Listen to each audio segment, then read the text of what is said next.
My upbringing took a sharp turn from the very beginning, as my parents, facing financial constraints and harboring disappointment over my gender, decided to put me up for adoption when I was just a child. Growing up in a modest household with two older sisters, life was far from idyllic. We resided in a quaint ancestral home in a small town, relying on the support of my grandparents' farm for a significant portion of our sustenance. My father, a truck driver, was often away, returning home every few days, while my mother worked as a waitress. Being the unplanned third child, I discovered the unwelcome circumstances of my arrival as I matured.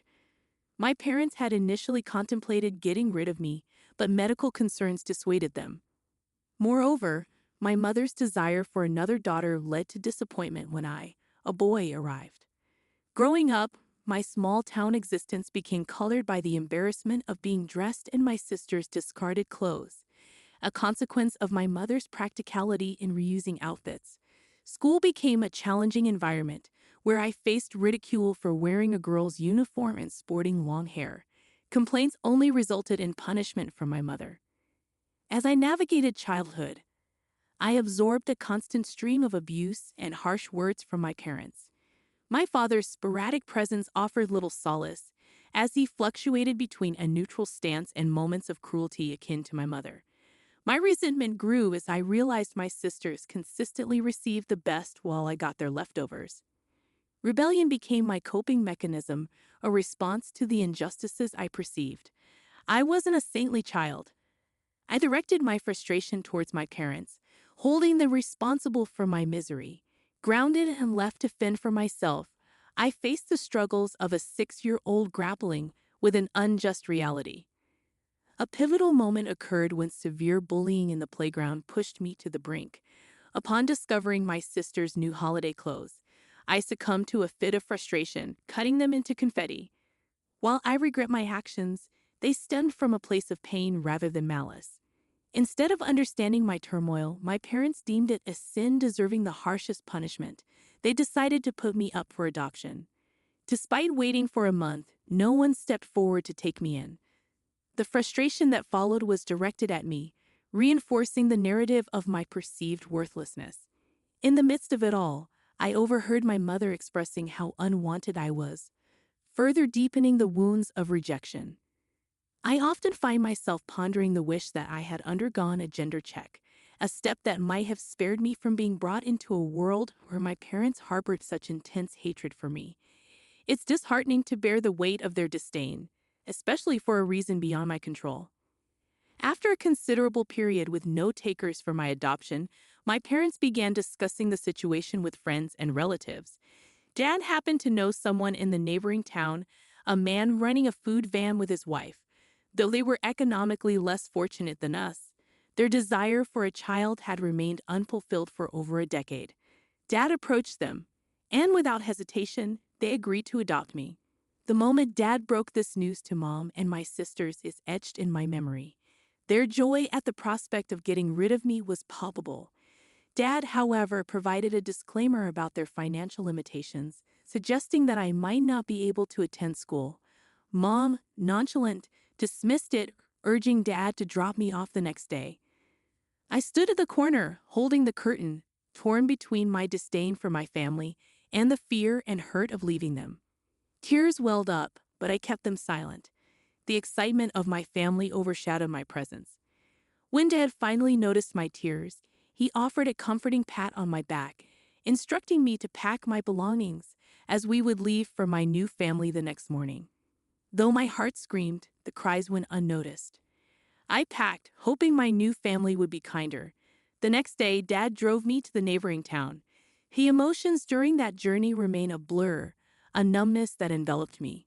My new family, indeed financially modest, had a tiny house with one room. They had converted a storehouse into my living space. It was small, but at least I had a room, a luxury I never enjoyed before. My belongings found a home in a tiny closet at the corner.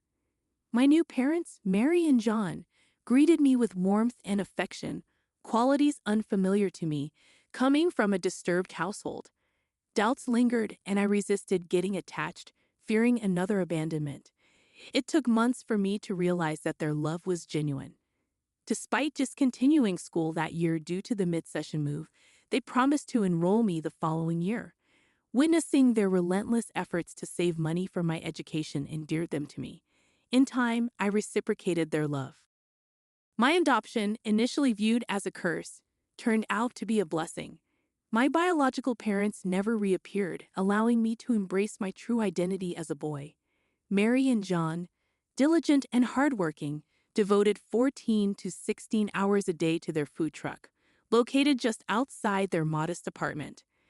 During the times when John and Mary were engrossed in their work, I wasn't left to fend for myself.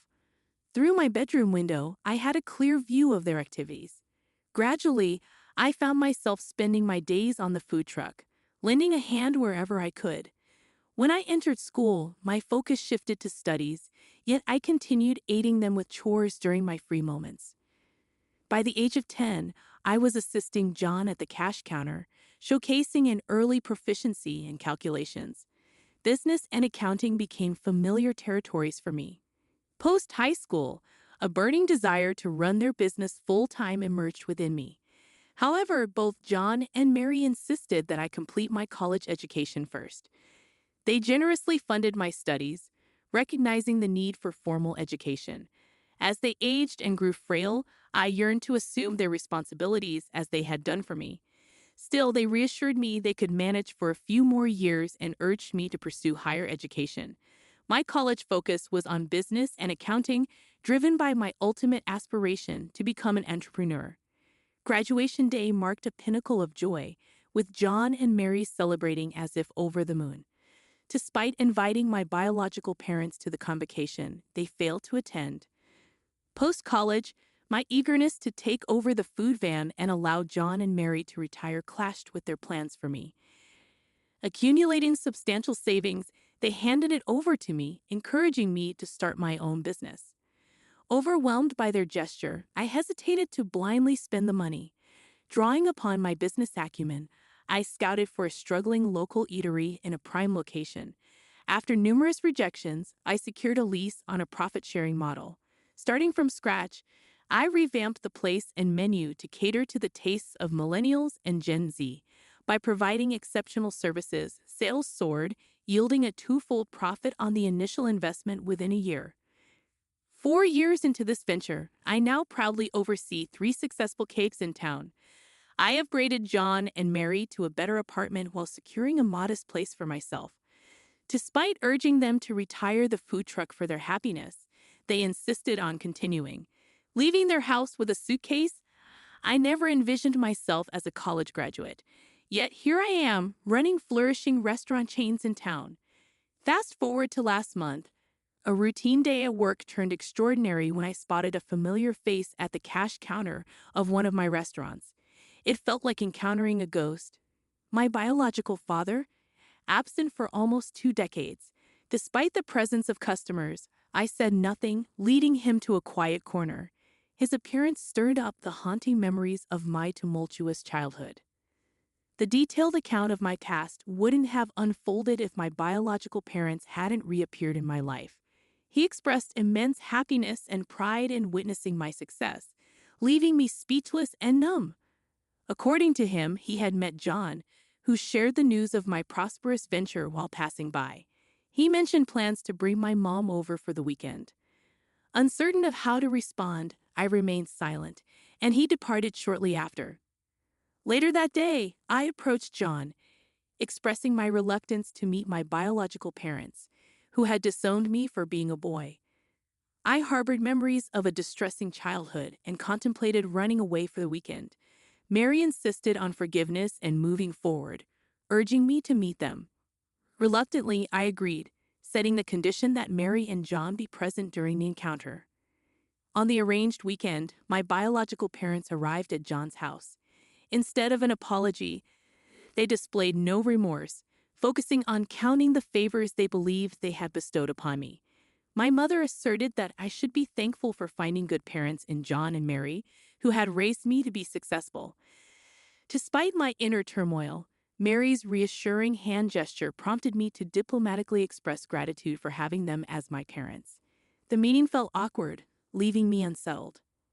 The next day, a call from my mother, whose voice I hadn't recognized in 2 decades, unveiled a demand for money. She explained their financial struggles, detailing Dad's job loss and her own challenges in securing employment as a 50-year-old waitress. Facing mounting pressure from friends to repay borrowed money, she sought $20,000 to cover essential expenses. Though I promised to consider it, doubts lingered about their sincerity. Despite my reservations and conflicted feelings, I eventually discussed the situation with Mary and John. While Mary expressed happiness at my willingness to help, she advised caution. John, sharing my concerns, feared potential emotional exploitation. After much contemplation, I decided to take a gamble and transfer the money to her account, hoping to assist my family in need. Contrary to my initial sense of accomplishment, a week later, my mother called again, leaving me with mixed feelings about their intentions and the financial help I provided. She expressed her gratitude for the assistance and then mentioned that my sisters were eager to meet me. In that moment, I sensed a genuine desire from my family to reconnect. Despite the wrongs my parents had committed during my childhood, I harbored no ill feelings towards my sisters. As a small child, I may have done some mischievous things, but as I grew up, I never held them responsible. I even entertained the thought that my parents might have let me go due to financial struggles rather than malice. When Mom suggested meeting on the upcoming Sunday and I offered to drive home, she proposed an alternative, meeting somewhere outside. I agreed without dwelling too much on it. After the call, a sense of uneasiness lingered. Why didn't she want me to visit home? Meeting family after so many years? Wouldn't it be more natural to call them home instead of opting for a restaurant? Nevertheless, she sent me the details of the restaurant, and it turned out to be one of the fanciest in town. At that moment, my focus was on the fact that they didn't invite me home. I joined them at the restaurant, and the reunion with my sisters brought a momentary sense of happiness. However, when the menu arrived, they began ordering the priciest items, seeking the most expensive dishes. When my father remarked, "Order the most expensive one," my son is a big man now, it felt mean-spirited and wicked. As they indulged in the lavish feast, I found myself footing the bill, a situation that left me contemplating wild thoughts like ghosting them before settling it. However, that seemed too severe. I resolved not to fall into their emotional trap again, sitting coldly through the rest of the evening. They didn't seem to notice my detachment.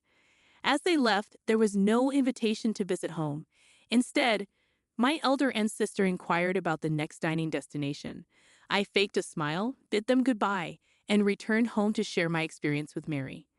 Mary, a kind and independent woman, found their behavior disturbing. She advised me not to be a fool, not to dwell on them, and to focus on my own life. I heeded her counsel, not responding to my sisters or mother when they called. After 2 months of silence, it appeared they got the hint that I didn't want them in my life. In the subsequent update, I acknowledged the support and shared my decision to stop responding to my sisters and biological parents, realizing they seemed interested only in money.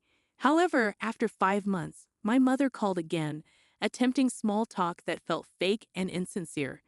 When she eventually disclosed that my sisters had to drop out of college due to financial struggles and asked me to fund their education, I couldn't contain my frustration. Despite her plea for help, I remained firm in my decision to distance myself from their intentions. I was at work during that call and wanted to keep a clear head, so I decided to hang up.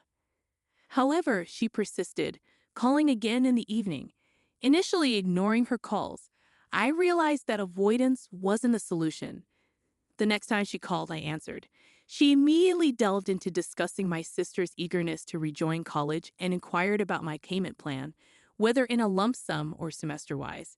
She suggested transferring the entire amount to her, and she would handle the tuition before each semester. I interrupted her, expressing my reluctance to make any payments. To her surprise, I firmly stated that I had no intention of contributing. She inquired about the refusal, suggesting installment payments, but I reiterated my stance, emphasizing that my elder sister's education wasn't my responsibility, particularly given my parents' abandonment. I pointed out the opportunistic nature of their sudden interest in me due to my financial standing. This incited her anger, and she retorted that I owed them for bringing me into the world, asserting my duty to care for them. Although I had much to say, my words fell on deaf, narcissistic ears. I acknowledged my gratitude to my actual parents, John and Mary, who had earned the titles of mom and dad through their love and care. In contrast, my biological parents had no place in my life. They had discarded me at the age of 6. As she hurled abuses, I simply responded with the wrong number and hung up. Regardless of how I may be labeled, I refused to squander my hard-earned money on a so-called family that had abandoned me. Addressing a comment from the previous updates about calling John and Mary by their names instead of mom and dad, I clarified that I indeed referred to them as mom and dad. The usage of names in the narrative was for the sake of storytelling. John and Mary, my true parents, held a special place in my heart. As for my biological parents, they didn't exist for me. Moving on to the next story, I discovered my wife's infidelity with someone she met at a convention. We had shared a love for all things nerdy, bonded over gaming, anime, and conventions. However, despite our seemingly strong connection, I unearthed her betrayal and took decisive action. 5 years into our marriage, the foundation we had built on mutual interests and passion seemed solid. We both reveled in nerdy activities, from gaming to discussing the latest chapters of manga like Legend of Zelda and One Piece. Our love for each other grew rapidly, leading to a fast-tracked marriage. Our wedding, brimming with nerdy charm, celebrated our shared interests. Due to work constraints and financial considerations, attending conventions had become a rare occurrence for us. Wanting to make our 5-year anniversary special, I decided to surprise her with tickets to a renowned Comic-Con. It was a dream event for many enthusiasts, and her joy upon receiving the surprise was palpable. However, this seemingly idyllic scenario took an unexpected turn. I always struggled to gauge women's interest, often realizing it only in hindsight. This pattern persisted even with my wife, as it took 3 extensive conversations on Discord for me to grasp her feelings and desire to know me better. When we attended a convention together, things seemed enjoyable. A woman dressed as slave Princess Leia complimented my stormtrooper costume, which I hastily put together. Unaware of her advances, my wife, noticing the attention, expressed her frustration at my obliviousness. As the convention unfolded, we joined a meetup where a guy, dressed as Han Solo, engaged in conversation with my wife, also portraying Princess Leia. Their interaction intensified, causing me to step in and mention my role as the husband. Although he acknowledged me politely, he avoided eye contact. Confronting my wife later, she insisted there was nothing amiss, attributing his friendliness to a shared interest in Star Wars. Believing her, I brushed off the incident. The next day, my wife fell ill, prompting me to leave and return later with a gift. However, she grew distant, responding minimally to messages. Concerned, I approached our room, hearing unsettling sounds upon arrival. Dismissing it as my wife's activities, I entered to find her seemingly guilty. Confronting her revealed nothing, and I chose to overlook the incident. The convention ended, but our relationship strained. She worked longer hours, became distant, and avoided spending time together. Suspicious, I noticed her Discord notifications were off, a deviation from our usual communication. Curiosity led me to check her phone, discovering messages from the guy she met at the Star Wars meetup. The exchange involved flirtatious messages, photo sharing, and even discussions about role-playing. Suppressing my anger, I pretended ignorance when she inquired about my well-being. Internally seething, I decided to research divorce options, contemplating a way to expose her betrayal and make her aware of my knowledge. I informed her about an upcoming convention, explaining that I couldn't attend but she was welcome to go. Despite the excitement in her eyes, the realization hit me: my partner, the person I wanted to spend my life with, had discarded me. It was a devastating blow, but I concealed my emotions. On the day of the convention, I executed my plan after researching the guy she had been closely working with. Wearing a mask to conceal my identity, I located them right in front of her favorite voice actors. Observing them closely, I watched as they got in line.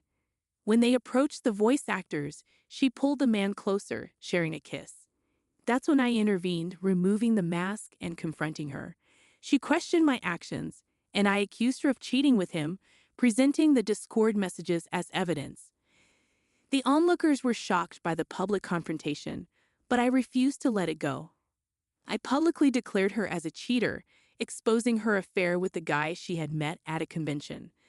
The celebrity present decided to take a break and left the scene, leaving my wife in tears, pleading for understanding. However, I remained resolute, citing her lies about going alone and uncovering her secret meetings and late nights at the office. Seeking solace in my decision, I refused to listen to her explanations. Upon returning home, I gathered my belongings, stayed at a hotel, and initiated contact with an attorney for divorce proceedings. Despite her attempts to convince me to embrace an open relationship, I remained steadfast in wanting only her. My actions gained attention on social media as someone recorded and shared the embarrassing confrontation. Proceeding with the divorce, I obtained the house and belongings, eventually selling them to escape the painful memories.